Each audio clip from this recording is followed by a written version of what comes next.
बिस्मिल्लाहिर्रहमानिर्रहीम। अस्सलाम वालेकुम स्टूडेंट्स, आज हम एक्सरसाइज 6.2 का क्वेश्चन नंबर 2 सॉल्व करेंगे। ये क्वेश्चन भी पिछले क्वेश्चन नंबर 1 ही की तरह है, लेकिन यहाँ पे सिर्फ जो ट्रायंगल है उसकी जो साइड्स हैं वहाँ पे कांस्टेंट नंबर दे दिए गए हैं, जिस तरह A, B, C स्मॉल में उनमें वैल्यूज़ दी हुई थी, यहाँ पे कांस्टेंट नंबर दिए हुए हैं, बाकी उसमें कोई फ़र्क नहीं है। तो क्वेश्चन पढ़ते हैं। For the following right angle triangle, यानी हमारे पास एक राइट एंगल ट्राइंगल ABC है, ABC, find the trigonometric ratio for which measure angle A is equal to phi and measure angle C is equal to theta. यानी हमारे पास जो major angle phi है इसके मुताबिक हमने एक तो फाइंड करनी है, और एक मेजर एंगल जो थीटा है इसके मुताबिक हमने फाइंड करनी है ये रेशियोज़। तो रेशियोज़ क्या होते हैं पिछले लेसन में आपको बता चुका हूँ। ट्रिग्नोमेट्रिक रेशियोज़ क्या होती हैं? इन दोनों की जो लेंथ होती है आपस में, जो दो लेंथ होती हैं उनकी आपस में जो रेशियो होती है उसे ट्रिग्नोमेट्रिक रेशियोज़ कहते हैं। उसके साथ साइन कोसाइन और टेंजेंट वगैरह यूज़ होता है, तो ये ट्रिग्नोमेट्रिक रेशियोज़ कहलाती हैं। तो सॉल्व करते हैं पार्ट नंबर 1। पहले पार्ट नंबर 1 क्या है? Sine theta. तो इस तरफ हम सॉल्व करेंगे। पार्ट नंबर 1 है साइन थीटा, और साइन थीटा का फार्मूला आप पिछले लेसन में पढ़ चुके हैं, वो होता है परपेंडिकुलर ओवर हाइपोटेन्यूज। अब जो थीटा है इसके मुताबिक देखते हैं कि परपेंडिकुलर कौन सा है और हाइपोटेन्यूज कौन सा है। मैंने बताया था कि थीटा के साथ ही जो साइड होती है वो कहलाती है बेस। अब ये बेसिकली उल्टी हुई ट्रायंगल है, तो इसके साथ वाली साइड है ये थीटा के मुताबिक बेस है थीटा के लिहाज से, और थीटा के बिल्कुल जो अपोजिट सामने साइड होती है वो कहलाती है परपेंडिकुलर। तो यहाँ लिख लेते हैं परपेंडिकुलर, इसे परपेंडिकुलर कहेंगे थीटा के मुताबिक। और ये जो टेढ़ी सी साइड होती है, ये जो टेढ़ी सी साइज होती है ये कहलाती है आपकी हाइपोटेन्यूज। तो यहाँ लिख देंगे हाइपोटेन्यूज।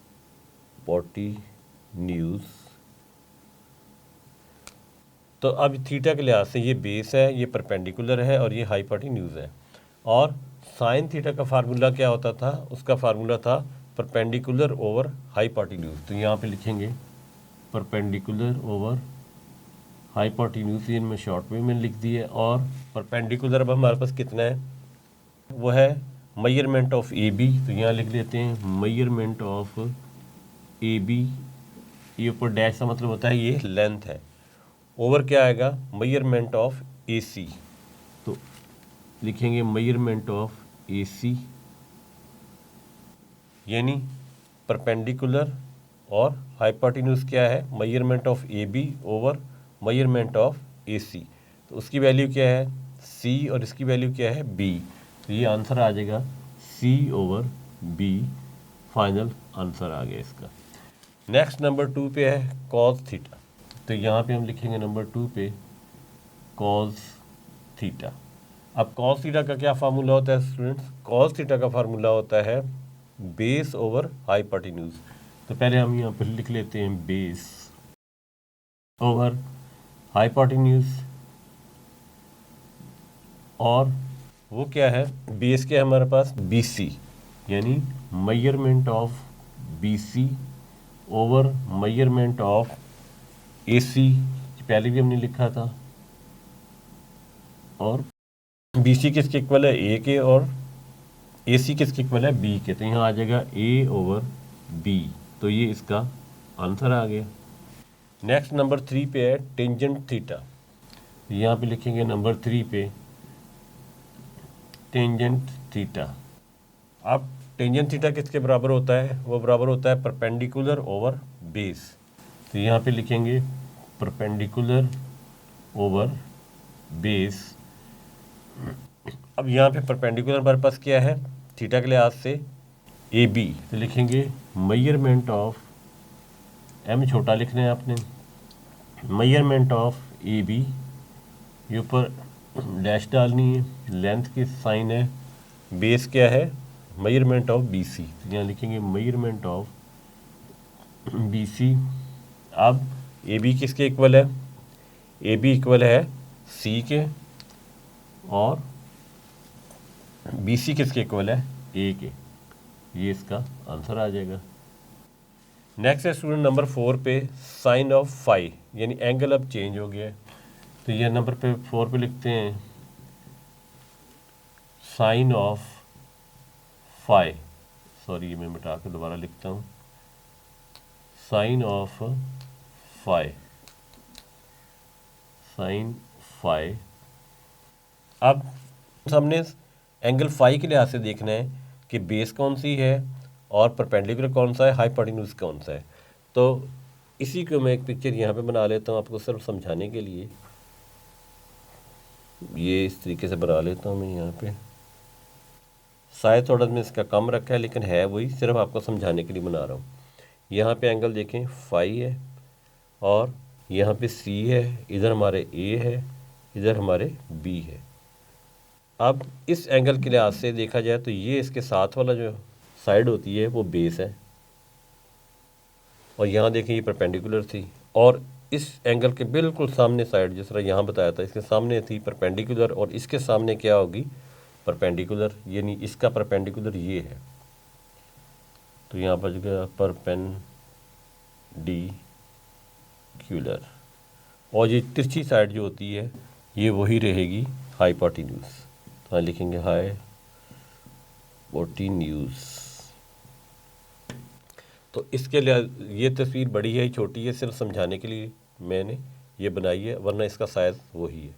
तो अब यहाँ पे बेस चेंज हो गई और परपेंडिकुलर चेंज हो गया। इसके मुताबिक हम सॉल्व करते हैं। साइन फाई हमने लिखा है, साइन फाई, साइन का फार्मूला क्या होता है, ऊपर देख रहे हैं फार्मूला वही रहेगा, परपेंडिकुलर ओवर हाइपोटेन्यूज। और अब यहाँ पे देखते हैं कि परपेंडिकुलर क्या है। यहाँ पे परपेंडिकुलर इसके भी वही लिख लेते हैं, ये लेटर वही रहेंगे ए बी और सी। तो परपेंडिकुलर है मेजरमेंट ऑफ बी सी, यहाँ लिखेंगे measurement of B C over measurement of a c, यहाँ लिखेंगे measurement of a c is equal to a over b. तो यहाँ आंसर आ जाएगा ए ओवर बी, ये इसका आंसर है। नेक्स्ट स्टूडेंट नंबर 5 पे है कॉज ऑफ फाई। तो यहाँ पे नंबर 5 पे लिखते हैं कॉज ऑफ फाई। अब कॉज का फार्मूला क्या होता है, कॉज का फार्मूला वही बेस ओवर हाइपोटेन्यूज। और अब यहाँ पे देखते हैं बेस क्या है, बेस हमारी है ए बी है, तो लिखेंगे measurement of A B, measurement of A B over measurement of hypotenuse वही है ए सी, तो लिखेंगे ए सी। ए बी किसके इक्वल है, सी के, और ए सी किसके इक्वल है, बी के। तो वहाँ यहाँ आ जाएगा सी ओवर बी, ये इसका आंसर हो गया है। नेक्स्ट नंबर 6 पे लास्ट पे है टेंजेंट ऑफ फाई। यहाँ नंबर 6 लिखेंगे टेंजेंट ऑफ फाई। अब टेंजेंट का फार्मूला क्या होता है, perpendicular of base, perpendicular over base. यहाँ पे परपेंडिकुलर क्या है, इस एंगल के मुताबिक फाई के मुताबिक परपेंडिकुलर है बी सी, तो लिखेंगे measurement of B C over measurement of A B, यानी बेस नीचे है, मेजरमेंट ऑफ ए बी ये वाला। तो किसके इक्वल होगा जी, बी सी किसके इक्वल है, ए के, और ए बी किसके इक्वल है, सी के। ये आंसर आ जाएगा ए ओवर सी, ये इसका आंसर है। ये क्वेश्चन बिल्कुल पिछले क्वेश्चन की तरह था, बस यहाँ पे उन्होंने 3 कांस्टेंट दे दिए थे, बाकी ये क्वेश्चन पिछले क्वेश्चन नंबर 1 ही की तरह है। तो उम्मीद करता हूँ कि ये लेसन आपने अच्छे तरीके से समझ लिया होगा। नेक्स्ट लेसन में हम क्वेश्चन नंबर 3 सॉल्व करेंगे, तब तक के लिए अल्लाह।